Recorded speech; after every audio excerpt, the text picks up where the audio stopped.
काही पेशंट्सचा report normal येतो पण तरी सिम्पटम्स असतात. तर अशा वेळेस त्या पेशंटचा अप्रोच काय असायला हवा आणि हे सायकोसोमॅटिक आहे का? बेसिकली आपण म्हणतो की आजकाल सगळे रिपोर्ट्स बघतात. काय झालं की रिपोर्ट्स असा आहे, रिपोर्टवरून आपण बरोबर. पेशंटला ट्रीट करत नाही. बेसिकली पेशंटची हिस्ट्री काय याच्यावरून आम्ही ट्रीट करतो. बरेच पेशंट आमच्याकडे येतात, रिपोर्ट सगळं नॉर्मल आहे तरी डॉक्टर स्ट्रेस आहे, तर याला सायकोसोमॅटिक म्हणजे फंक्शनल डिसऑर्डर म्हणतात. म्हणजे जरी पेशंटला काही नसलं, सर मला काहीतरी होतंय, डोक्यात गिर करतंय, आम्ही त्यांचं VNG टेस्ट करून बघितलं, सगळे क्लिनिकली एक्झामिन केलं, सगळं नॉर्मल, तर त्याला फंक्शनल डिसऑर्डर म्हणतात. तर अशा पेशंटमध्ये बेसिकली काउन्सिलिंग किंवा कॉग्निटिव्ह बिहेव्हिअरल थेरपी हे का होतं? कारण पेशंट त्या आजाराविषयी एवढा घाबरतो, त्या आजाराचा विचार करून तो गुगल आंटीला कंटिन्युअस विचारत असतो प्रश्न की असं झालं काय, आणि याच्यामुळे तुमच्या ब्रेनचे सर्टन न्यूरोकेमिकल्स कमी होतात.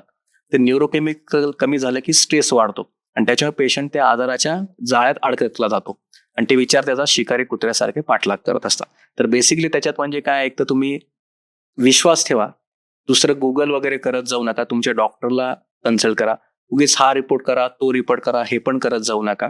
आणि तुमचे जे डॉक्टर कळतात त्या डॉक्टरच्या सल्ल्यानुसार तुम्ही हे करायचं. त्याला मेडिटेशन्स, योगा, स्ट्रेस अवॉइड करायच्या थिंग्स, माइंड डायव्हर्ट करायचे थिंग आणि कॉग्निटिव्ह बिहेव्हिअरल थेरपीचे सेशन्स एवढे जरी तुम्ही केले तरी तुम्ही त्यातनं so basically trust your doctor. Yes.